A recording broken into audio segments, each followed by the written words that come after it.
Get the latest Impact podcast right into your inbox each week.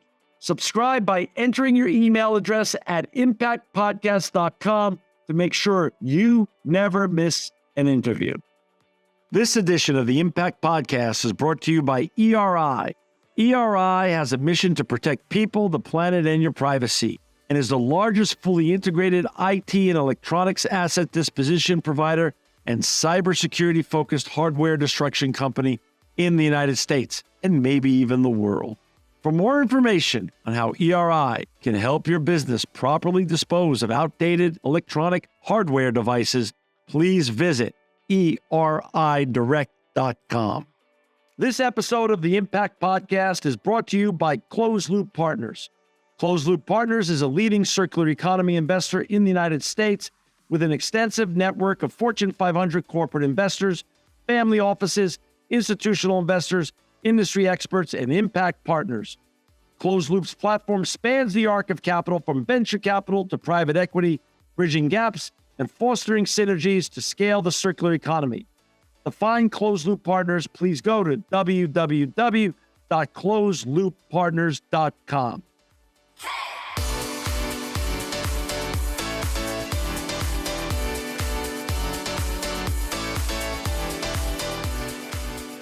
Welcome to another edition of the Impact Podcast. This is a super special edition because it's really near and dear to my heart. We've got Rob Samuels with us today. He's the 8th generation whiskey maker and managing director of Maker's Mark. Welcome, Rob, to the Impact Podcast. Thank you. Thank you so much for having me. I'm looking forward to the conversation. This is the first time we've covered the whiskey industry. It's an honor to have a family member who's managing this wonderful business. And also, as I told you off air before, this is my mom's favorite brand. This is my wife's favorite brand. So, man, you've made me a hero in my own household before we even got going here. Well, maybe by midpoint of the session, maybe we'll crack open a bottle. I'd love that. That would be awesome. That would be awesome. Rob, before we get talking about all the important stuff and this really special announcement we have about the first new brand that you're releasing in 70 years today, tell me a little bit about yourself and your family. What was it like to grow up in the Samuels family, and how did you come to become the managing director of this amazing and iconic and worldwide brand? It's really a fun story. So happy to share it. As you mentioned, I am the 8th generation of the Samuels family involved with producing whiskey here in the Commonwealth of Kentucky. It were my grandparents, Bill and Margie Samuels, just over 70 years ago. They shared a dream and a vision in many ways that would reimagine what bourbon could be. Prior to Maker's Mark, the bourbon and American whiskey category had its rightful place down on the bottom shelf. And we know that to be true because our family had a distillery in Samuels, Kentucky for 160 years. Wow. Passed down through the generations.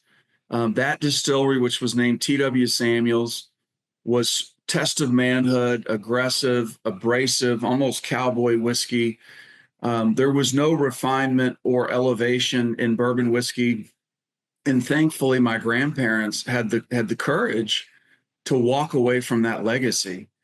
And symbolic of their commitment to chase a very different vision, they actually lit on fire the 160-year-old legacy family recipe. And they purchased in the center of Kentucky in 1952, they purchased a few hundred acres of agricultural land for $35,000. Wow. And for those of your viewership that have actually been on site with us at the distillery, we're off the beaten path. It's a bit of a commitment to get to Maker's Mark. But even 70 plus years ago, my grandparents were very aware and deeply committed to this idea that whiskey's agricultural, that whiskey comes from nature. And they chose our location because of the water source. And today, I think we are the only distillery that I know of in Kentucky where 95% of bourbon whiskey is made that owns and controls our own water source. And we own all of our watershed. Wow. And even in the beginning, my grandparents were very particular about building relationships with the local farmers, the local growers. And we've established and maintained those relationships through the decades. But my grandfather he was a craftsman. He was really only ever interested in the taste vision. Could you create a more refined expression of what bourbon could be? Soft, rich, creamy, balanced, full flavored. Essentially a bourbon for people that didn't like bourbon. And while he was obsessed with the flavor vision, it was my grandmother, Margie Samuels, who would do everything else. She's the one that would create the name, design the bottle. She wanted all of the design elements to be a celebration of his vision for this idea of a handmade bourbon. And when you come see us, we actually have on display my grandmother's really extensive pewter collection. And it was through the pewter collection and the individual craftsmen and women on their proudest pieces of pewter always make a mark to celebrate handmade. Wow. And she suggested that he had gone to such great lengths to produce a handmade bourbon and that he should make his mark. She was also adamant that every label would be printed and torn by hand. And what better way to finish the handmade process than to hand dip each and every bottle in red sealing wax with the red tendrils running down the neck of the bottle to celebrate individuality. That's amazing. And in 1959, Keeneland Racecourse, which to many of us in Kentucky is the preeminent thoroughbred racetrack here in Kentucky, Keeneland purchased the first 6 cases of Maker's Mark that were ever sold. And Maker's Mark remained very much sort of a Kentucky secret for 25 years. Wow. And there was a big moment of discovery in the very early 1980s. We think it was the first time the Wall Street Journal featured a story on a privately held company on the center column front page.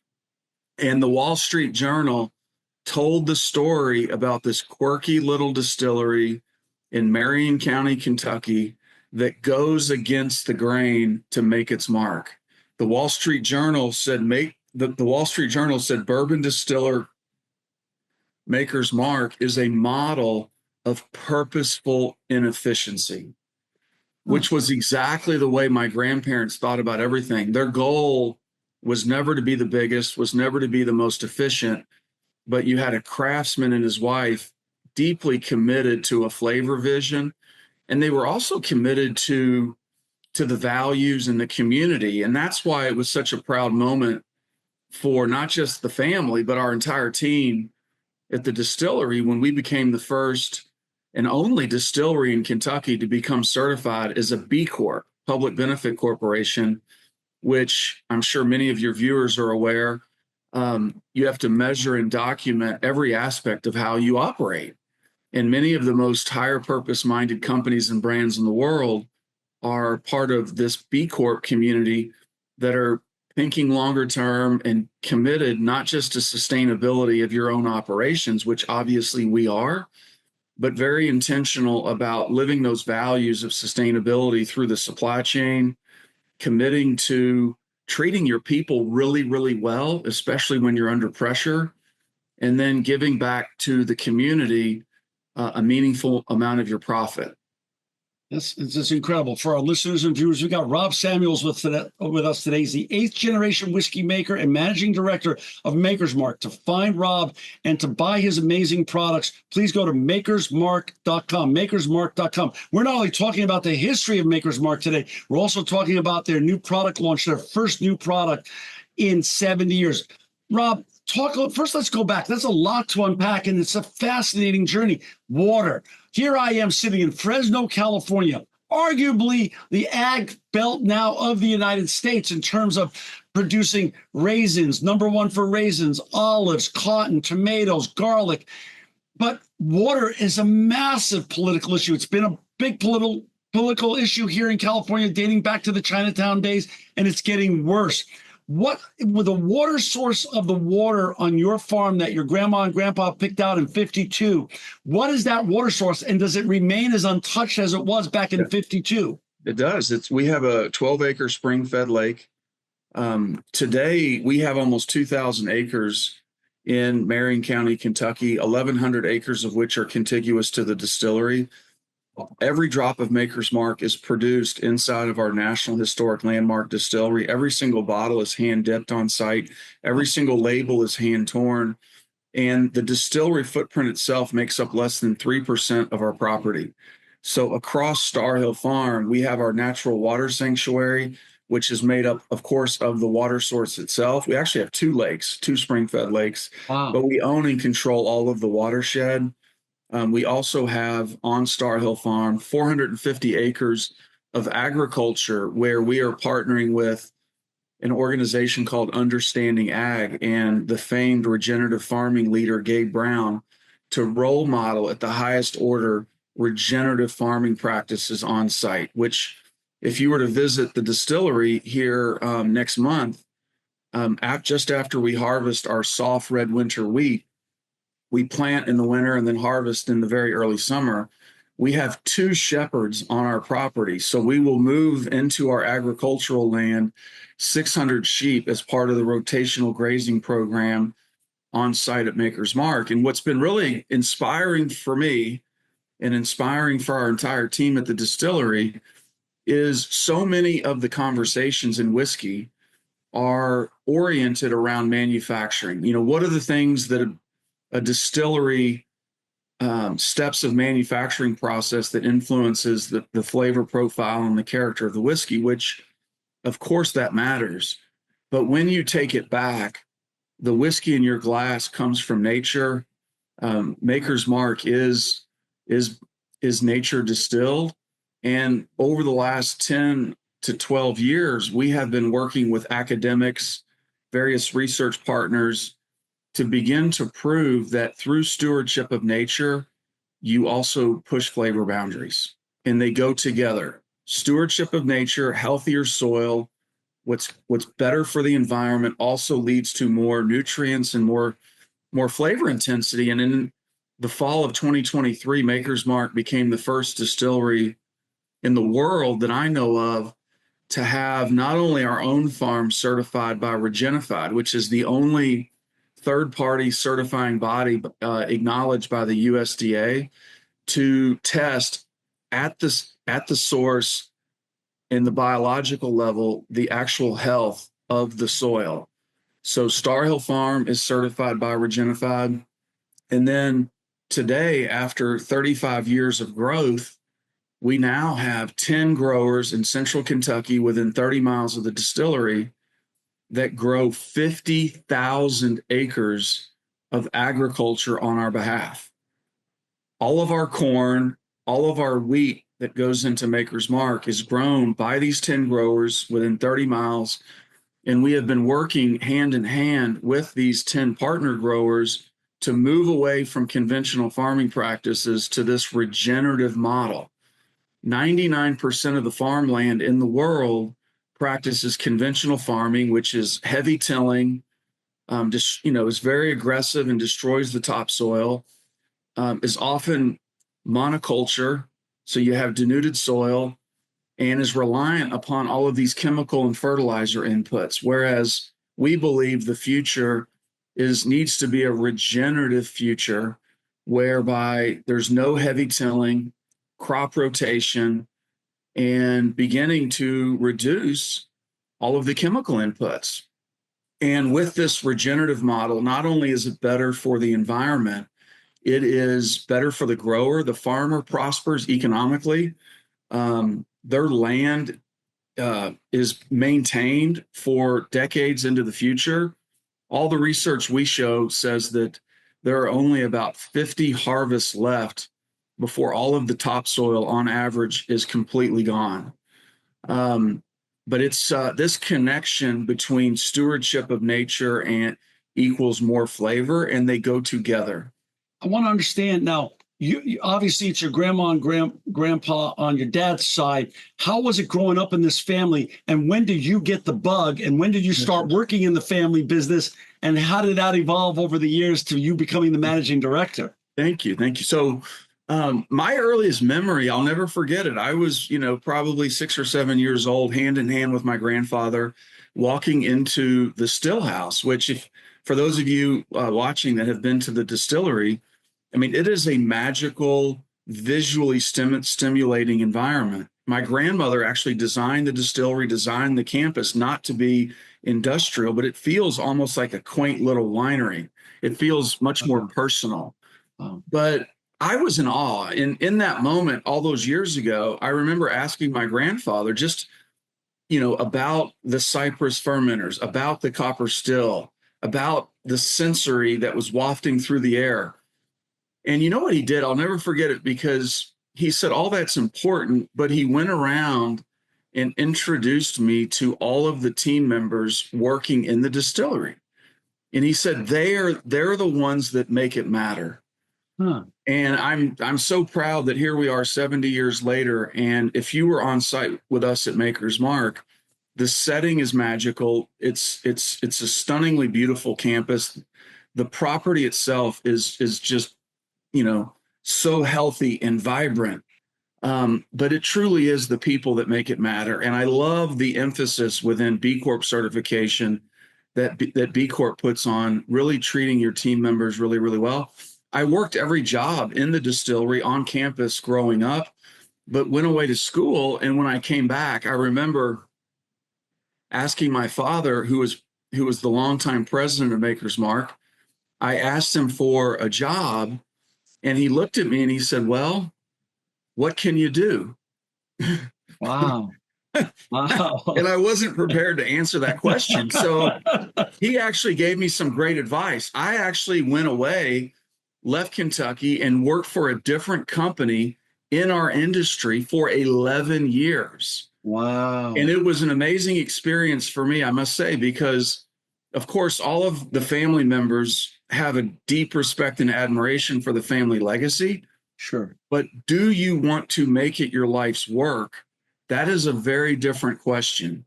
Right. Do you really love the industry? Right. And I proved to myself that I loved the industry. And my goal was to be invited back. I never wanted my father to feel like he had to hire his son. Right. And finally, he invited me back in January 2006. It was just great fun. He's still chairman emeritus. I talk to him every single day. Oh. He's quite a character and tons of fun. He's the creator of Maker's Mark 46. But it was really special because you hear these horror stories about, family dynamics not always gelling when they work together. But he and I work brilliantly together. And I think the reason we work so well together is we have a shared vision for the future. That's great. Now, and, we are very clear on the things that we believe in. How did he, not only did you and your dad obviously enjoy, catch the entrepreneurial bug and the capitalism bug, which are alive and well here in this great country we live in, but where did you catch the bug, or was it because of the inspiration of your grandma and grandpa and the choices they made that you both fell in love with the environment and the connection between the environment and ag to the amazing product that you also created? Well, I think you see it with family companies that have a sense of community and giving back. I think family companies oftentimes think much longer term. Right. Companies that think long term, if we don't have a 3-year plan, we have a 100-year vision. Wow. So our goal today is, of course, we want to be reasonably competitive in the short term, but the real emphasis is on what are the things that we need to commit to brilliantly to stay in business for the next 100 years. Right. And when you have that vision for the long term, you just make different decisions across everything that matters. And part of that is making time for the community. I mean, I think my father, who was president of Maker's Mark for 35 years, I think if he went back and reflected, I bet he spent more than 50% of his time on non-Maker's Mark topics.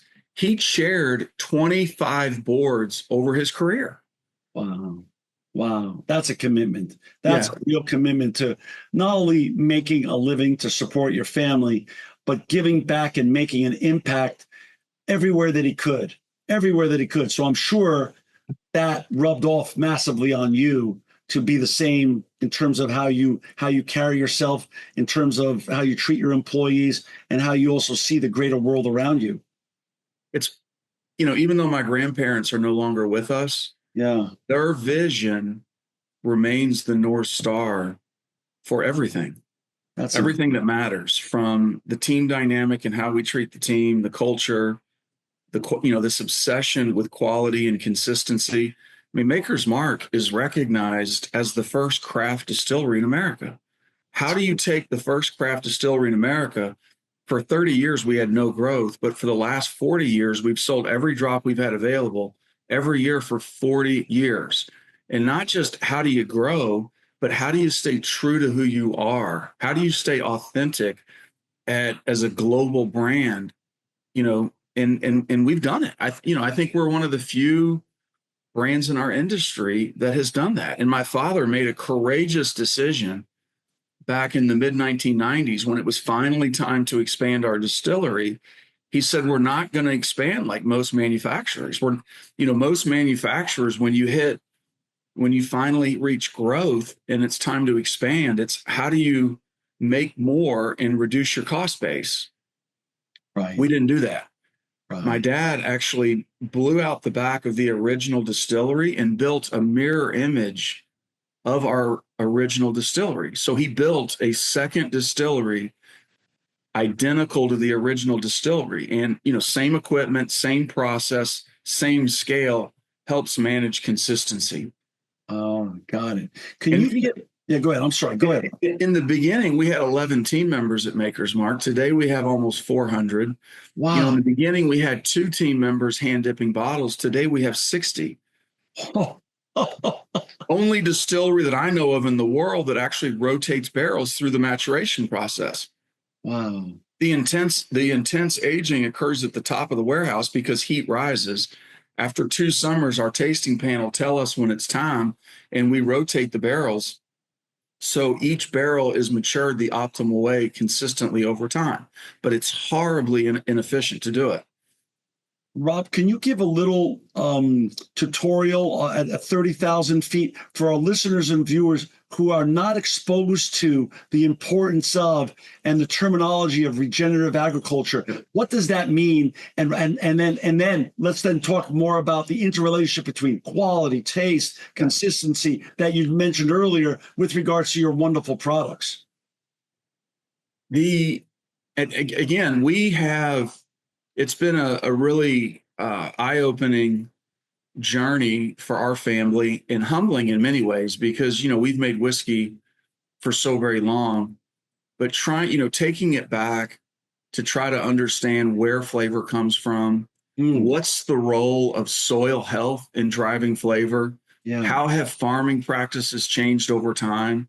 How have varietals evolved over time? And over the last 11 or 12 years, we've built this network of academics, researchers, artisanal bakers, and clearly what we believe the future needs to be, not just for environmental reasons, but to grow more nutrient-rich, flavorful food. We believe that the future needs to be a regenerative future. And as I mentioned earlier, the vast majority of the farmland, not just in this country, but all over the world, over the last 50 years, has moved to heavy industrial farming practices, which is heavy tilling and destroys the topsoil, is oftentimes monoculture, so there's no biodiversity, and is reliant upon chemical inputs and fertilizers. And for anyone that's really, really interested, there's a wonderful film that was just launched on Earth Day called Common Ground. It's airing on Amazon. And Common Ground is the sequel to a film called Kiss the Ground, which lays out this really compelling vision that the only real way to combat global warming is this regenerative farming model where you sequester the carbon in the soil. This sequel that's just launched this week, Common Ground, is a call to action for businesses to lead the way. Not just, the government has its role, but it's a call to action for the private sector and companies and brands to embrace regenerative agriculture. And very proud that Maker's Mark was the first company to commit to have 100% of our agricultural inputs sourced from regenerative certified partners.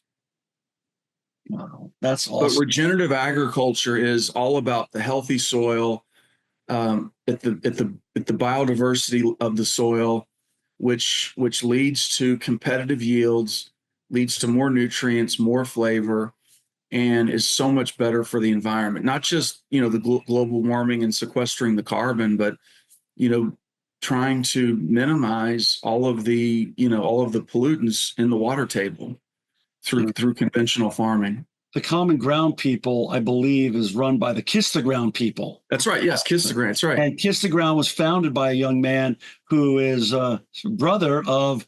There's a plant-based restaurant chain on the West Coast called Sage, and Molly Engelhart owned that. And her brother is the guy who founded Kiss the Ground. And I know him. I've met him, and it's just a wonderful organization. But here's where I get confused myself, Rob. And I've been doing this 16 years, and I've had so many amazing, great people like you that are visionaries that not only make a real nice living, but also make a huge impact on this planet. It's all the evidence and science is in on regenerative agriculture. Why is it still more of an anomaly of great people and entrepreneurs like you that are practicing these practices? And why haven't other agricultural entities caught on or followed suit?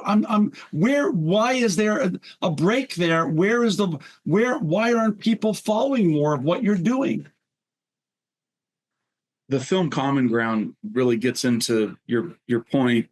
Okay. And it's, conventional farming is deeply embedded in every corner of the agricultural system. Right. I do believe that it's going to take brands and entrepreneurs to be a big part of leading the change. There's a lot of education that needs to come along with that. And Gabe Brown, who's prominently featured in Kiss the Ground, probably the most prominent regenerative farming leader in America, Gabe and a small group of his peers that have embraced regenerative farming and have lived it, started an organization called Understanding Ag. And Understanding Ag is all of their mission is to partner with growers and their families to really understand the path and the model to move to regenerative farming for all of the reasons we've discussed. And Gabe Brown travels to Kentucky twice a year and has seminars with our 10 growers, with all of their families, their team members. And he is mentoring them on this regenerative farming journey. So Gabe is a resource, yes, to Maker's Mark, but almost more importantly to our 10 growers. And when you think about the future and what, this Star Hill Farm whiskey that we are just now beginning to launch, it's the first ever new brand in the history of Maker's Mark.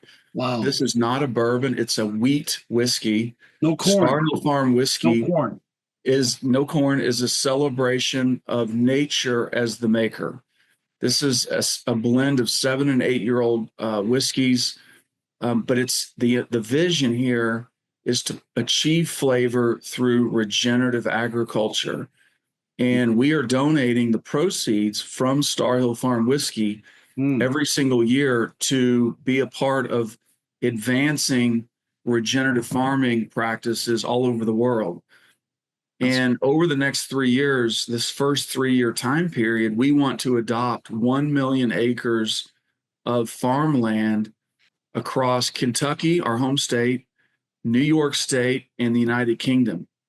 And we are making available to hundreds of growers across these 3 territories for Gabe Brown and Understanding Ag to mentor growers, hundreds of farmers in New York, Kentucky, the United Kingdom, so they can embrace this same regenerative farming journey that we've been on. And then we want to use the profile of the Maker's Mark brand to bring these stories to life in the restaurants, bars, hotels, to bring awareness to why regenerative farming needs to be an important part of the future. as I shared with you off air, my mom, Arlene Shigarian, and my wife, Tammy Shigarian, who are not big drinkers, but whenever we do go out and they have a cocktail, their first choice is Maker's Mark. If we were together today, Rob, in person, and we poured ourselves or one of your classic Maker's Mark and then the Star Hill, talk to me a little bit about the differentiation and taste profiles and things of that such. Classic Maker's Mark is rich, creamy, balanced. It's got a lot of bright cherry. It's Right. very much front of palate. It's bottled at 90 proof or 45% alcohol by volume. Wow. The ingredients as a bourbon whiskey is for Maker's Mark 70% corn, 16% soft red winter wheat, 14% barley malt. This Star Hill Farm whiskey, you can taste organoleptically the flavor sort of DNA between the two. But the Star Hill Farm whiskey has a lot of really rich, bright characteristics. It has a lovely dark chocolate with like almost like a dark chocolate covered cherry in sort of this rich toffee characteristic. But it definitely carries the DNA of the Maker's Mark brand, but just pushes flavor in a bit of a different direction. Very proud of the whiskey itself, and proud, I think, as the eighth generation in our family, that there's a higher purpose at the center of this bottle of whiskey. That this bottle of whiskey is the vectors point out to being a part of advancing regenerative agriculture in partnership with leading hotels, bars, and many of the growers, and creating a market in the important cities of the world for regenerative, regenerative farming practices and regenerative ingredients. And a portion of the proceeds, did I hear you right? A portion of the proceeds is going to go back to buying those million acres, or all the proceeds? How does that work? We're not buying the acres. We're donating effectively all of the proceeds from Star Hill Farm Whiskey to fund all of the education for hundreds of farms in Kentucky, Understood. the UK, and New York. And then, providing all of the mentorship with Gabe Brown and Understanding Ag for all of those growers. And then we will also fund the Regenified certification for all of those growers. That's amazing. When does and then we want to use the profile of the Maker's Mark brand to bring visibility in the great bars, hotels, restaurants, to bring these stories and these ingredients to the guests to raise awareness. 100%. When does the Star Hill Farm whiskey go on sale, and where can people find it first as they start looking for it after they hear this show? It's, I would, middle of May, around the middle of May. Great. The bottles should be showing up in leading package stores. And for anyone that has a neighborhood package store, it's fairly limited. So you definitely probably want to call ahead and ask that that they set aside a bottle for you. It's going to be an annual release. So this time of the year, every year we will release, that year's allocation. And the rollout first is in the U.S.? In the United States, the United Kingdom, and then in Australia as well. Got it. Well, I know, like I said, I have Japanese business partners that are partners of mine, and I've already seen them drink Maker's Mark and how much they love Maker's Mark, and they're big on whiskey. You know that over there. I'm in Tokyo 5-6 times a year. They love whiskey, Japanese whiskey, but I'll tell you, they're big fans of yours. So I'm going to be giving them as gifts this Star Hill Farm whiskey. How many bottles a year approximately are you going to produce, or how many do you start with, and then what do you foresee in the years to come? It's never going to be a gigantic brand. It'll steadily grow over time. It's fairly limited. And all of the agriculture that goes into producing this whiskey is grown on our farm. Wow. So we have 450 acres of agricultural land on Star Hill Farm where we're growing all of the wheat and all of the barley. And we're role modeling regenerative farming practices, which is why we have the 2 shepherds and the 600 rotational grazing program.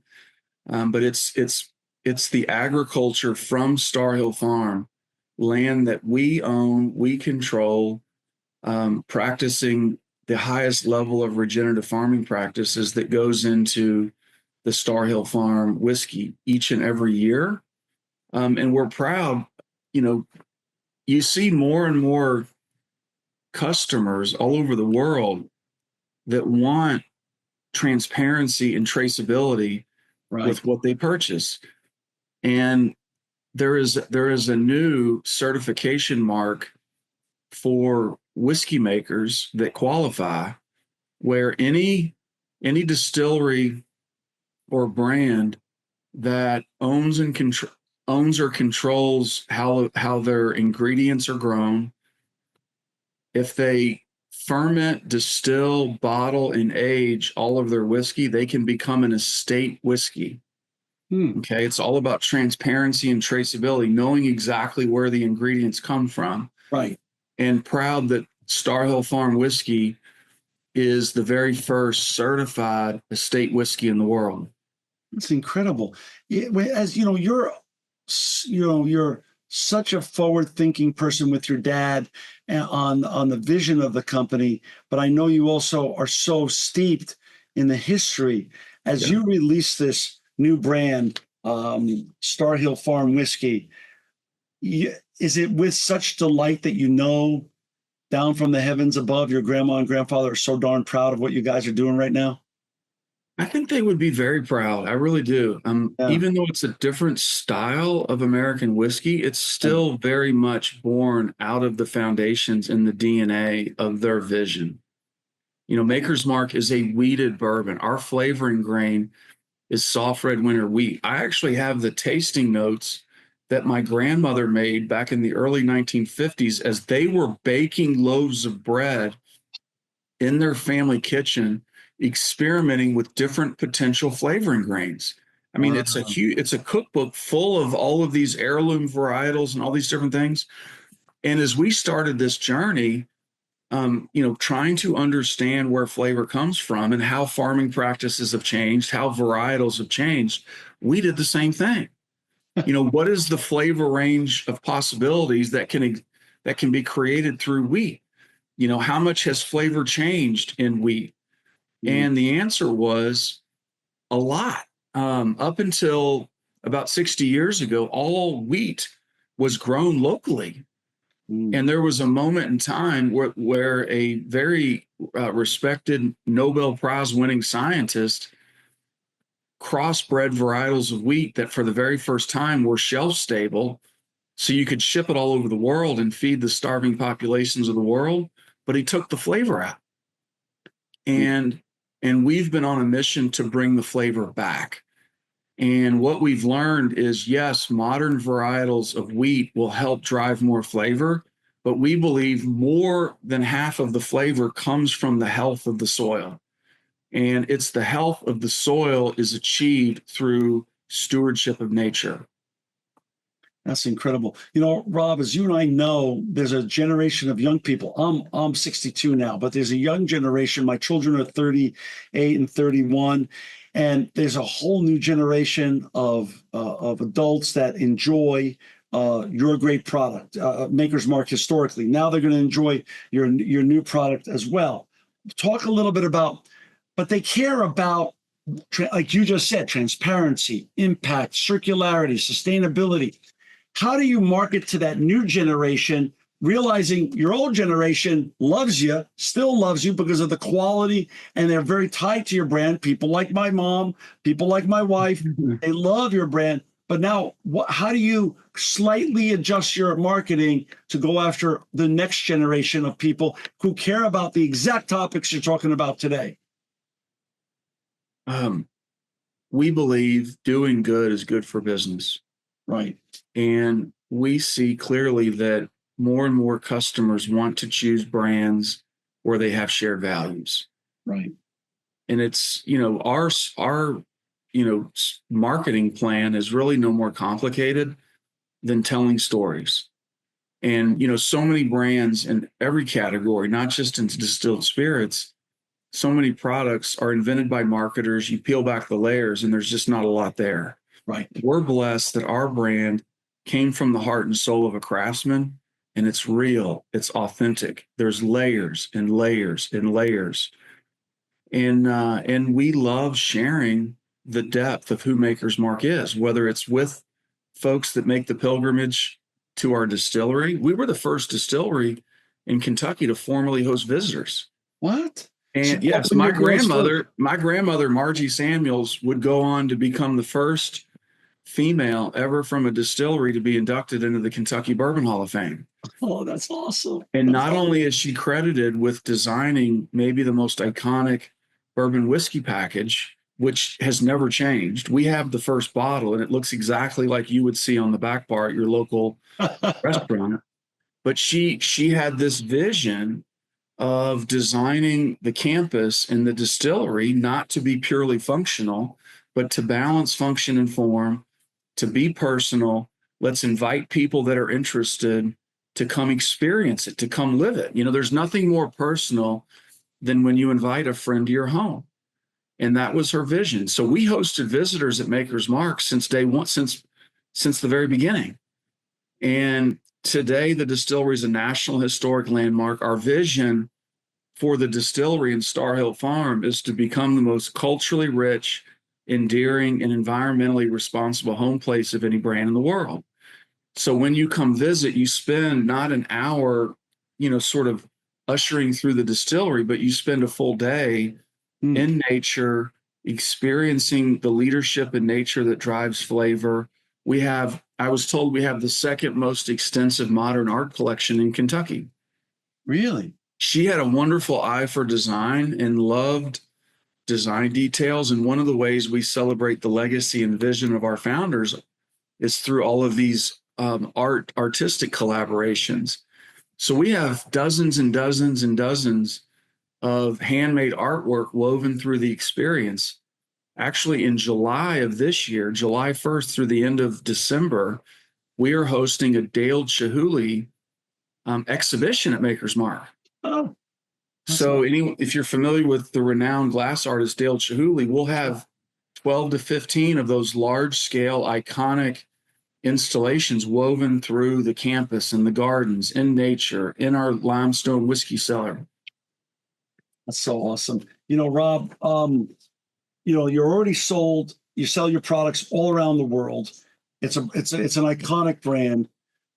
You're like literally the American dream in real life. You're right out of a storybook figure in terms of entrepreneurial, eighth generation, and just driving it forward. Where do you go from here? Besides the exciting, release of the first new product in 70 years, Star Hill Farm Whiskey, what's your vision? You're still young. What's your vision for the years ahead, both for Maker's Mark and for Star Hill Farm Whiskey? It's so ironic that our co-founders in the beginning didn't have a commercial or business ambition. Like who starts a business without having a commercial ambition? Right. But if you went back in time and asked my grandfather what success looked like, like the P&L was not high on his list. So funny, right? If you've ever met a craftsman or a craftswoman, they always obsess over whatever it is they're making. It's true. So, while he didn't have a commercial ambition, it's so ironic that today they are credited for changing the course of our industry.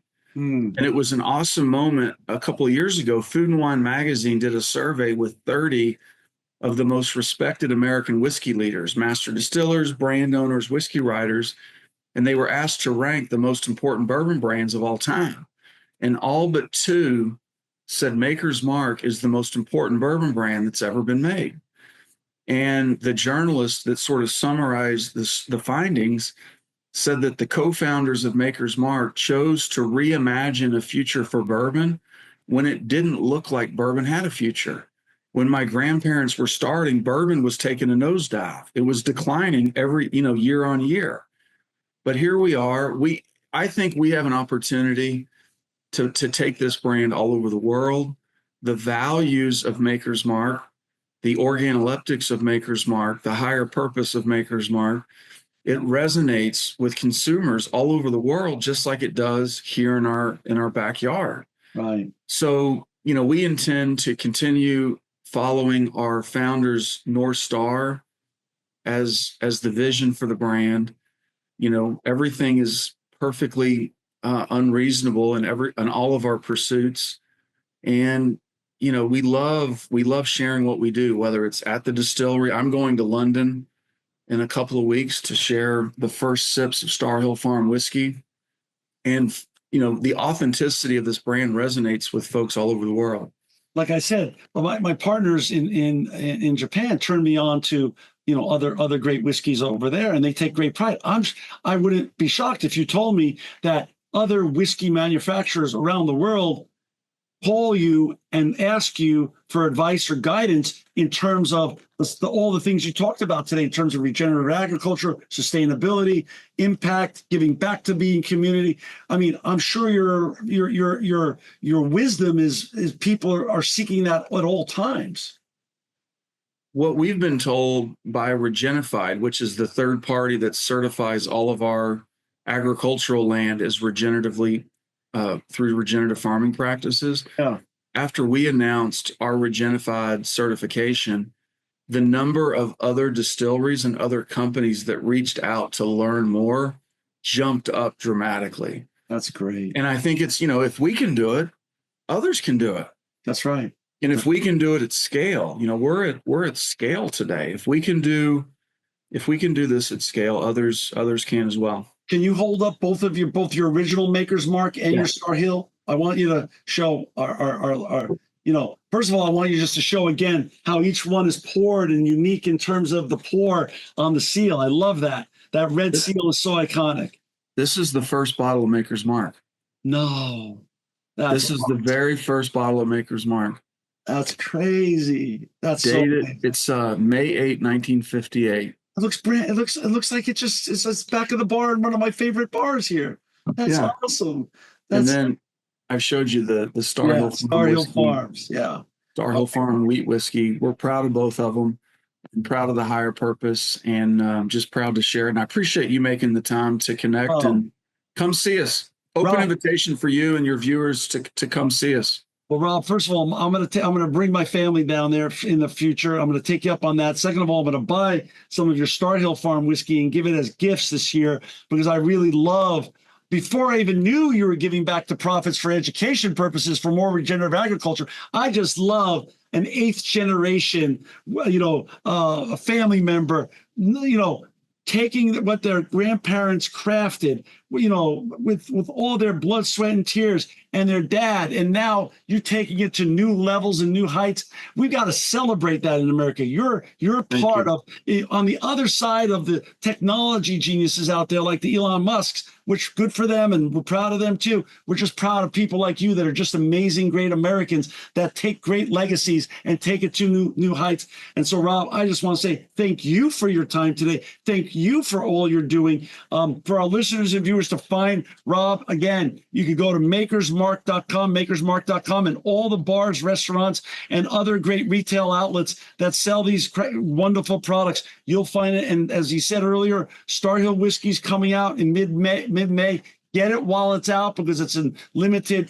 It's a one-time a year deal where they send these bottles out. It's not going to be for sale as widely as your regular Maker's Mark. And Rob, thank you not only for spending almost an hour with us today. More important, thank you, your father, your grandparents, your entire family for just making the world a better place. Thank you, sir. This edition of the Impact Podcast is brought to you by Engage. Engage is a digital booking platform revolutionizing the talent booking industry. With thousands of athletes, celebrities, entrepreneurs, and business leaders, Engage is the go-to spot for booking talent, for speeches, custom experiences, live streams, and much more. For more information on Engage or to book talent today, visit letsengage.com. This edition of the Impact Podcast is brought to you by ERI. ERI has a mission to protect people, the planet, and your privacy, and is the largest fully integrated IT and electronics asset disposition provider and cybersecurity-focused hardware destruction company in the United States, and maybe even the world. For more information on how ERI can help your business properly dispose of outdated electronic hardware devices, please visit eridirect.com.